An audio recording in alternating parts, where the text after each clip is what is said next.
本节目由学无国界 MyOffer 荣誉出品。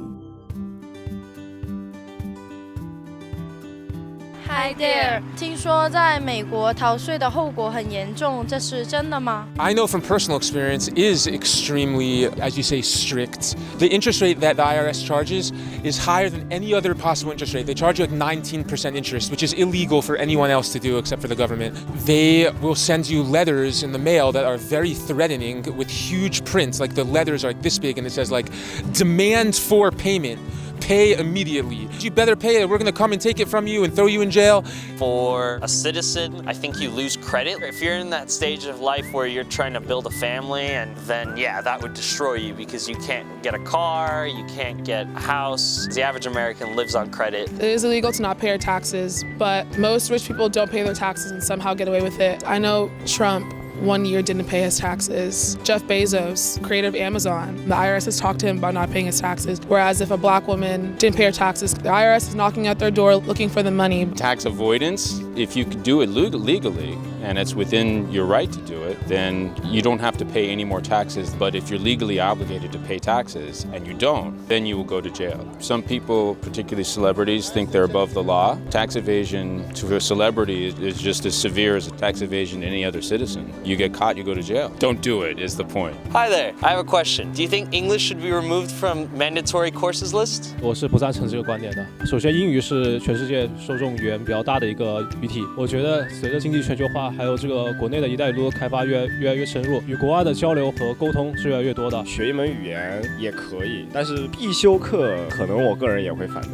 它并不鸡肋，只是必修课按照这个机制来讲，可能能让你达到的英语水平不会太高。我觉得应该取消吧。可能我觉得相对其他国家的话，也没有把第二语言作为一个必修课放到那么重的一个课业量里面。我觉得学生的学业压力确实是很重，但是我个人觉得，如果你取消了英语课，并不代表你不会去学英语，反而学生们会花更多的金钱以及时间去课外补习英语。本身从义务教育这个普及的角度来说，英语如果它作为一门必修课的话，那意味着无论你是谁，你在城市在农村，所有人都可以学到。而如果你把它从必修课里面挪出呢，更多的比如说偏远地区的那些小孩，他们可能小时候就没办法接受到这方面的教育，逐渐的我觉得像英语这种的话会成为一种精英化或者是那种上层社会的子女才能够享受到一种特权的教育。我觉得这肯定是跟我们最初教育的初衷相背离的。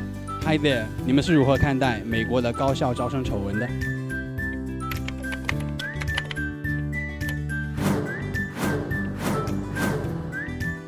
？Honestly, I don't find it that surprising. Stuff like that happens all the time. I think it's pretty endemic in the United States. Business as usual as far as I'm concerned. The wealthy getting into places by their access in terms of their money, their connections. If it's not the SAT scandal, it's essentially them paying to donate a building or paying directly to the colleges to actually get admission. I read something interesting just this morning about that too. One child benefiting off of the $150 million in the public's eyes, but you have to kind of look back at that and say $150 million can do a lot for a campus. Colleges also need donations to be able to provide access to students who might not have the economic abilities, and that provides scholarships and better access to technology and other things. So it's a very challenging debate. Donating $5 million to university out of kindness of your heart, I think if you're donating money explicitly to get your child in, I think that's bribery. America's whole battle between the classes is so ridiculous. Poor man will stay poor, but the rich can just perpetually become rich, and that passes on to their kids. Because they got into the amazing schools, they're gonna have an accumulation of advantage, that they're gonna have access to much better resources than their poor counterparts. I actually am a Harvard graduate, okay? And I got in on my own merits. What's really, really bad about a scandal that you are talking about is that it lowers the respect that people have for educational attainment. People say, oh, it doesn't matter about Yale, oh, who cares about Stanford, though their parents just bribed to get them in. To me, that really upsets me a lot, because I really value my education. And so to me, that college admissions thing is just part of this process of losing our respect for hard work and for things that are deserving of respect. Hi there, I have a question for you guys out there. Do you think it's right or proper to encourage people to stand up against injustice in public? 我个人认为见义勇为的事情它是被鼓励的。因为见义勇为它不只体现于某一个事件当中，它是体会的社会的一个良好的风气。见义勇为本身这个行为是要鼓励的。如果这个社会已经到你看到了你觉得做的明显不对的事情，然后你还没有勇气站出来去阻止那个人，我觉得这个社会已经很懦弱了。如果是我遇到了我能力所能及帮忙的事情，我一定会伸出援手。但是在大多数的情况下，我可能是会有所顾虑的，因为毕竟其实是有一些新闻，类似于有人扶了老太太，结果反而被讹，又或者是见义勇为的过程中进行了正当防卫，但是却被判成了防卫过当，然后甚至是可能被起诉。我们现在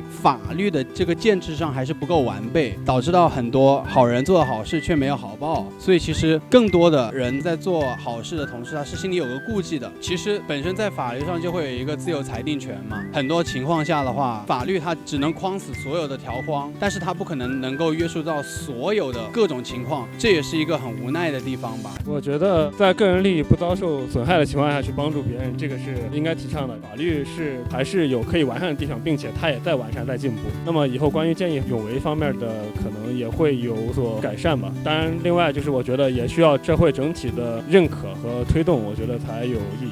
Hi there， 听说美国人都很爱看小黄片，这是真的吗？ This is not a question I think about often, but I'm assuming 3 times a day. For people that are more addicted, I guess maybe 5 times a day. I do believe Americans rely on Pornhub. If we're talking about like someone in their 20 to 30s, probably 1.5. But if we're talking about like teenagers, that number can skyrocket to the 10s and 15s. You know, teenagers are horny. As humans, we're sexual creatures. Sort of traditional society, those types of interests are not really talked about or discussed or pursued. So I think one thing that porn offers people is to pursue those desires in private. I think it can affect them because all the major sites like Pornhub is most popular and it sets a lot of unrealistic expectations about how a relationship or like any kind of sexual encounter should work because none of that's real at all. I think we need more like sex education and stuff like that. Well, that's not a good place to get it from, but it is important to see like what happened. Don't like use it as like a guideline for sexual education. The more that you keep people away from sex, the more people are going to think that it's weird. I feel as though people don't have a sense of love and intimacy within themselves and their own relationships, and we're currently being taught to like base our lives off of technology and not actually interact with other people. So people go to these exaggerated sites and places to get knowledge, which are not real, which really just creates a whole slew of problems. So I always had an outlet to go to talk about that so people can develop in a healthy way. Hi there, I have a question. Is it true that matching up in a park is very popular in China? 有，我之前去重庆的时候，洪崖洞它里面那个街那里贴了整整一墙，真的是我都惊呆了，特别多。我有见过，就爸爸妈妈们会把自己孩子的那种简历啊，或者是信息挂在上面，父母带年轻人出来，或者说是父母的个人意愿吧。我觉得大部分的情况其实应该是子女并不知情，而且也不乐意父母这样子做。父母拿着他们的信息去相亲角，有几套房几套车，他的月薪年薪，甚至有些女性还会被要求标明到底还能不能生育。我不是很赞同这种做法，就好像我的婚姻是一个商品。其实这也是我们所谓的代沟的存在嘛。随着你接受的教育越高，其实你对于你的婚恋的一个自主选择的观念意愿也会更强。而上一代的人通常的观念就觉得说到什么年纪该做什么事，而作为我们现在不论是90后啊00后啊，其实会有更多的自主的一个观念，就是我不一定说我到这个年龄我非得要干这种事。我觉得其实也是一个观念的进步吧。社会在进步啊，婚姻法也改啊，还是要去多沟通吧，然后把自己的思想慢慢的渗透给父母，让他们那一辈的人呢能够更容易的接受我们的观点。我就一句话吧，父母他们会为你美满的婚姻感到幸福感到高兴，但他们并不会为你失败的婚姻负责。每个时段有不同的问题和观念，因为毕竟中国的一夫一妻制度也从1919年开始的，到今年恰好才100年，所以我也不知道20、30年以后会是什么样子，可能婚姻制度就取消了。Hi there， 美国真的可以对入侵私宅者开枪吗？